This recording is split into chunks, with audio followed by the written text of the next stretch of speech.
बातमीला सत्याचा आधार म्हणजेच निर्भीड विचार. 2014 आणि 2019 मध्ये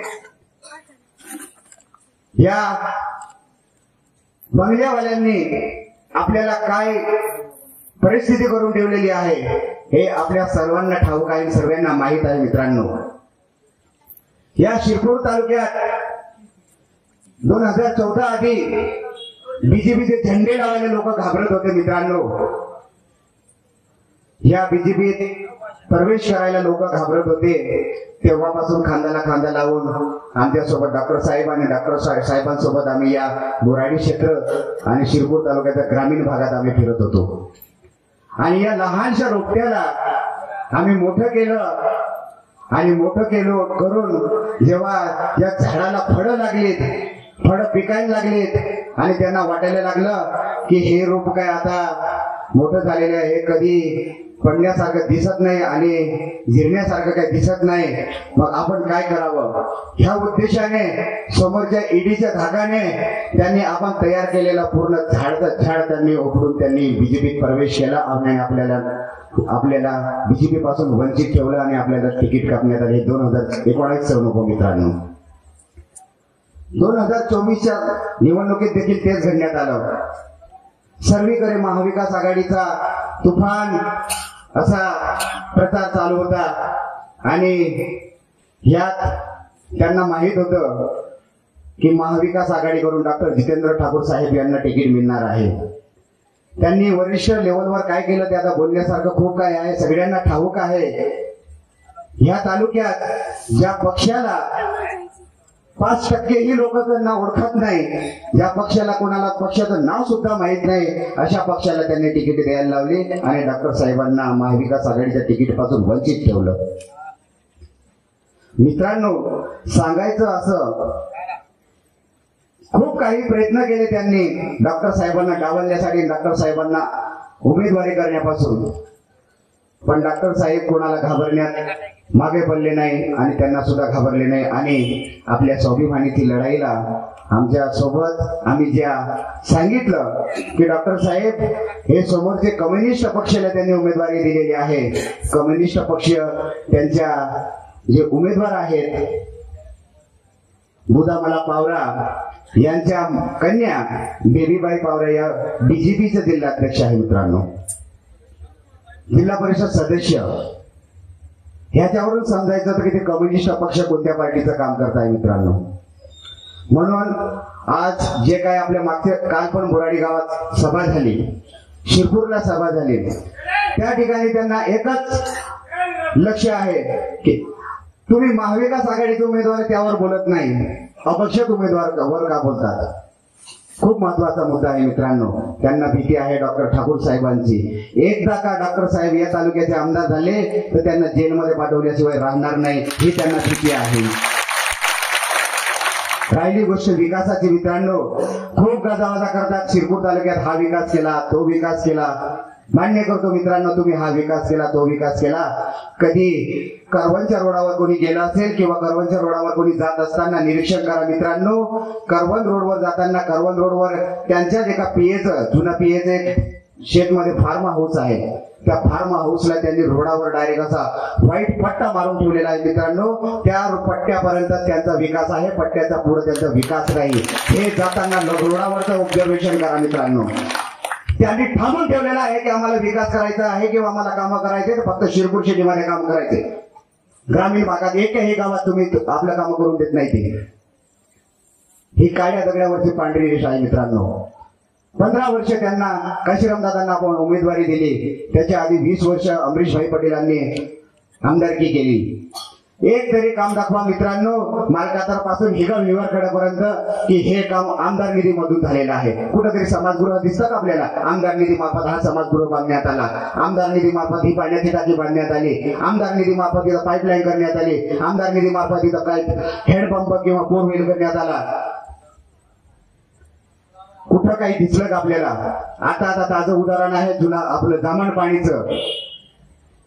गावकऱ्यांनी वर्गणी करून तिथं पाईपलाईन केलेली होती. मित्रांनो, या बीजेपी सरकारच्या नेत्यांनी काय केलं माहिती? मित्रांनो, ती पाईपलाईन काढून दिली, पाणी टाकी काम चालू करतो म्हणून पाण्याची टाकीचं काम चालू केलं, पाया बांधून दिलं, ती टाकी तशीच पडून राहिली आणि पाईपलाईन बिना टाकीची पाईपलाईन करून दिली.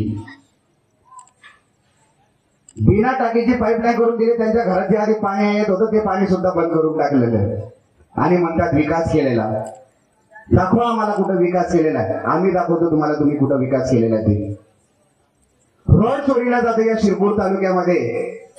जोयदापासून तर दोनवाडीपर्यंत जो रोड होता तो रोड चोर होतो. अबनपूर सारख्या गावापासून तर पूल चोर होतो. कोण बघतं याचं लक्ष? म्हणतात विकास करतात. आमच्या समोर या, आम्ही तुम्हाला दाखवतो विकास काय करतात ते. मोठे मोठे दवाखाने बांधून, मोठे मोठे शाळे बांधून तुम्ही हा व्यवसाय सुरू केलेला आहे. हा डोळ्यासमोर दिसतोय मित्रांनो. शिरपूर तालुक्यात कुटीर रुग्णालय, कॉटेज हॉस्पिटल जे आज मरणाच्या दारीवर आलेले आहे मित्रांनो, त्याच्याकडे कोणाचं लक्ष आहे का? जे लोकप्रतिनिधी बोलतात का आणि म्हणतात आम्ही 1000 बेडचं हॉस्पिटल बांधताय. चांगली गोष्ट आहे मित्रांनो, 1000 बेडचं हॉस्पिटल बांधा, पण माझ्या गरीब बांधवांचा हक्काचा जो दवाखाना आहे त्याच्यावर का लक्ष देत नाही? तिथं का आयसीयू बनवत नाही? याकडे कोण बघणार? शाळा बांधल्यात मान्य करतो. डीएड कॉलेज ओपन केल्या, बीए ओपन केल्या, सिनियर कॉलेज ओपन केल्या, इंजिनिअरिंग कॉलेज ओपन केल्या. या तालुक्यामध्ये तुम्ही किती लोकांना सुशिक्षित केले तुम्हाला माहिती आहे. चांगली गोष्ट आहे. अनेक लोकांना तुम्ही सुशिक्षित केले. या सुशिक्षित केलेल्या लोकांना तुम्ही आज बेरोजगार म्हणून घरी बसवलेले. 95% आज सुशिक्षित बेरोजगार तालुक्यामध्ये फिरत आहे आणि 4-5 उमेदवार तुम्ही देताय का? एवढ्या शाळा ओपन केल्या, या एवढ्या शाळांमध्ये तुम्ही पोरांना शिक्षण दिलं. या 95% जे शिक्षित पोरं आहेत त्यांच्यापैकी एक बी मुलगा तुमच्या लायकीचा नाही का? विचार करण्यासारखी गोष्ट आहे मित्रांनो. असे हे 2 नंबरचे धंदे करणारे त्यांनी धंदे सुरू केलेले आहेत या ठिकाणी दवाखान्याच्या नावाने. राहिली गोष्ट सांगली सारख्या जे क्रांतीवीर खाजा नाईक यांची जन्मभूमी आहे, त्या ठिकाणी मागील वर्षी 9 ऑगस्टच्या कार्यक्रमाला उपस्थित न राहता जे सध्याचे आमदार आहेत काशीराम पावरा, मी त्यांना दादा म्हणत नाही, कोणाला राग येते असेल तर म्हणू शकतात, मी फक्त काशीराम म्हणतो. त्यांना काही गोष्टी माहिती आहे, माझे दादा नाहीत ते.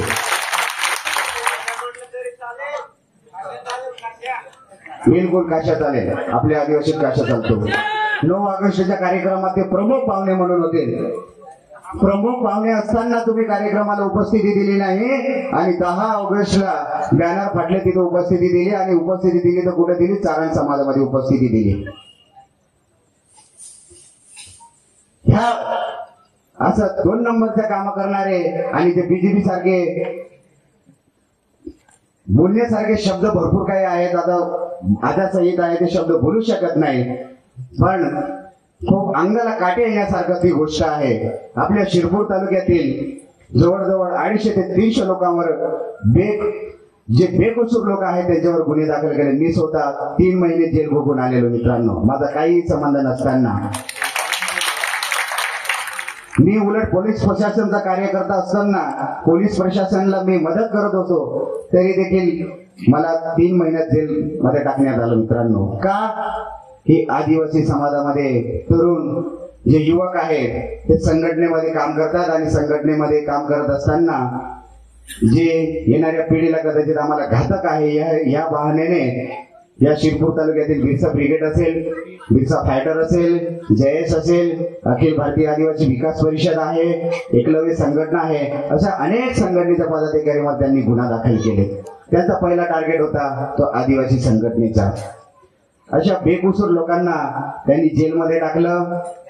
बाकीचे लोक पडून इकडे तिकडे राहिले. ह्या लोकांना ज्या घरी आमच्या आई बहिणी पोरं एक कोणत्या कंडिशन मध्ये होते हे विचारपूस करण्यासाठी त्यांची लायकी नव्हती आणि आज वेळ आली तर म्हणतात आम्ही सांगवी दंगलचे गुन्हे मागे करणार. मित्रांनो, सांगायचं असं, त्या दिवशी तुम्हाला आठवण नाही आली सांगवी दंगलची आणि आज कसं काय आठवण येते याच्यावरून सुद्धा विचार करण्यासारखी गोष्ट आहे मित्रांनो. जर तुम्हाला गुन्हेच मागे घ्यायचे होते तर तुम्हाला किती दिवस होते? 1 वर्षापेक्षा जास्त झाले मित्रांनो. आजपर्यंत त्यांनी गुन्हे मागे घेतलेले नाही. राहिला मुद्दा सातबाऱ्याचा. वन जमिनीचे आम्ही सातबारे वाटप करतो म्हणतात. वन जमिनीचे सातबारे आपले या तालुक्याचे आदिवासी संघटनेचे नेते, काही प्रशासकीय सारी राजकीय नेते आमच्या सोबत, आम्ही सांगवी पासून तर कलेक्टर ऑफिस पर्यंत पायी मोर्चा काढला मित्रांनो. पायी मोर्चा हा सांगवी पासून सुडे मार्गे जात होता. जे आमदार आहेत काशीराम पवार ते साधे पाणी सुद्धा विचारलं नाही आणि म्हणतात की आम्ही या लोकांना 7 बारे दिले. आमच्या समोर या, आम्ही तुम्हाला सांगतो 7 बारे कोणी मंजूर केले आणि कोणी दिलेत ते.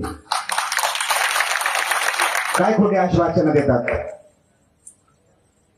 जे काय आता 7 बारे देतात ते पेनाने लिहून देतात. तुमच्यात जर खरी धमक असेल आणि खरी तुम्हाला सेवा करायची असेल, जे आता तालुक्यामध्ये जे 7 बारे दिलेले आहेत त्यांच्यात तुम्ही जे काही वनजमीन दिलेले आहे त्यांच्या 7 बार मध्ये कन्वर्ट करून दाखवा आणि महसूल विभागामध्ये आमचं 7 बार कन्वर्ट करून दाखवा, तेव्हा तुम्हाला मानू.